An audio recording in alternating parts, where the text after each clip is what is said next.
नमस्कार मित्रमैत्रिणींनो, माझ्या यूट्यूब चॅनलमध्ये तुमचं स्वागत आहे.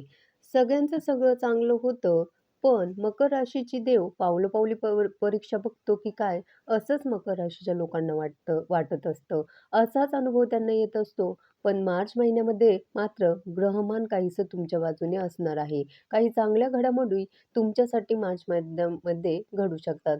काय घडू शकतं? तर 16 ते 23 मार्च या काळामध्ये करिअरमध्ये सकारात्मक बदलाचा अनुभव तुम्हाला येईल. आता जरा एक-एक करून बघूया, की नक्की मार्च महिन्यामध्ये काय घडणार आहे.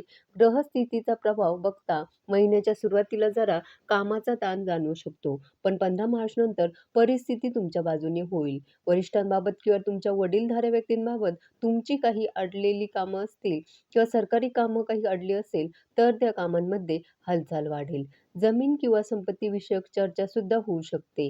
नोकरीत असलेल्यांना नवीन प्रोजेक्ट आणि नव्या जबाबदाऱ्या मिळू शकतात.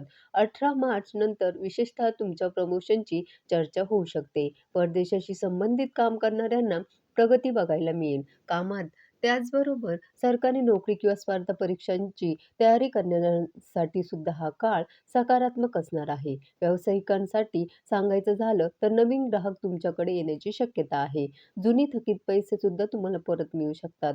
पार्टनरशिपमध्ये मात्र स्पष्ट संवाद आवश्यक आहे आणि खास करून 21 मार्चपर्यंत व्यावसायिकांनी मोठी गुंतवणूक टाळण्याचा सल्ला दिला जातोय. मकर राशीच्या लोकांची आर्थिक स्थिती बघितली तर स्थावर मालमत्ता खरेदी विक्रीचे योग आहेत. सोनं किंवा चांदी किंवा दीर्घकालीन गुंतवणूक तुम्हाला फायदा देऊ शकते. काही अनावश्यक खर्च तुमचा होऊ शकतो, जो घर दुरुस्ती संदर्भात असू शकतो किंवा काही वैद्यकीय खर्च असू शकतो किंवा वाहन दुरुस्ती संदर्भात सुद्धा असू शकतो. मार्च महिन्याचा कानमंत्र आहे तो म्हणजे खर्च करण्यापूर्वी दोनदा विचार करा. हां, तुमच्यासाठी धनमंत्रच म्हटला पाहिजे. कौटुंबिक बाबतीत विचार करता विवाहितांसाठी जबाबदाऱ्या जरा वाढणार आहेत. जोडीदाराच्या आरोग्याची काळजी घ्यावी लागेल. अविवाहितांसाठी ऑफिसमध्ये किंवा मित्रपरिवारातून एखादी नवीन ओळख होऊ शकते, जी तुमच्या आयुष्यात काहीतरी नवं घेऊन येऊ शकते. घरात धार्मिक कार्यक्रम किंवा शुभ कार्याची चर्चा सुद्धा होऊ शकते. 22 मार्च नंतर जे प्रेमात आहेत त्यांच्यासाठी प्रेम संबंधांमध्ये गोडवा वाढणार आहे. मकर राशीच्या लोकांच्या मानसिक स्थितीचा विचार करता काही दिवस आत्मविश्वास थोडा तुम्हाला कमी वाटू शकतो. ताण सुरुवातीला असणार आहे, त्यामुळे असेल कदाचित, पण त्यासाठी उत्तम उपाय म्हणजे रोज सकाळी उठायचंय, तांब्याचा कलश घ्यायचा आहे, त्यामध्ये अक्षदा, लाल कुंकू टाकायचंय आणि हे पाणी सूर्यनारायणाला अर्पण करायचंय. सूर्यनारायणाला नमस्कार करायचा आहे, यामुळे तुमचा आत्मविश्वास वाढणार आहे. जुन्या आठवणी भूतकाळ तुम्हाला त्रास देऊ शकतो. त्यामुळे भूतकाळापासून लांब राहा.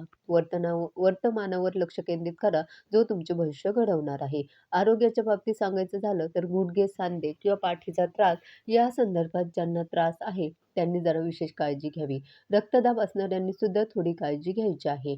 थोडासा व्यायाम आणि आहाराकडे लक्ष द्यायचं आहे. महत्त्वाच्या तारखांबाबत बोलायचं झालं तर सुरुवातीला म्हटलं तसं 1 ते 7 मार्च कामाचा ताण जाणवू शकतो. 8 ते 15 मार्च आर्थिक चर्चा मोठ्या होतील. 16 ते 23 मार्च करिअरमध्ये सकारात्मक बदल घडेल.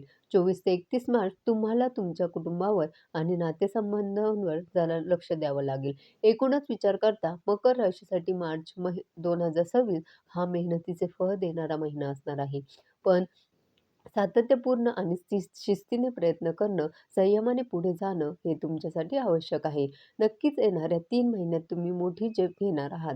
तुमच्या मेहनतीने मकर राशीचे स्वामी शनी महाराज आहेत. त्यामुळे मकर राशीच्या लोकांना एक अनुभव येत असेल आणि तो म्हणजे सतत नकारात्मक विचार येणं. मकर राशीचे लोकं खरं तर खूप मेहनती असतात, पण खूप कष्टाळू असतात. प्रयत्नांची पराकाष्ठा करतात, पण बऱ्याचदा यांच्या मनात नकारात्मक विचार थैमान घालतात, जे यांना त्रास देतात. म्हणून सकारात्मक विचारांसाठी तुम्ही सकारात्मक पुस्तक वाचायला हवीत. सकारात्मक व्हिडिओ बघायला हवेत, ज्यामुळे तुमचे विचार हे सकारात्मक होतील. धन्यवाद.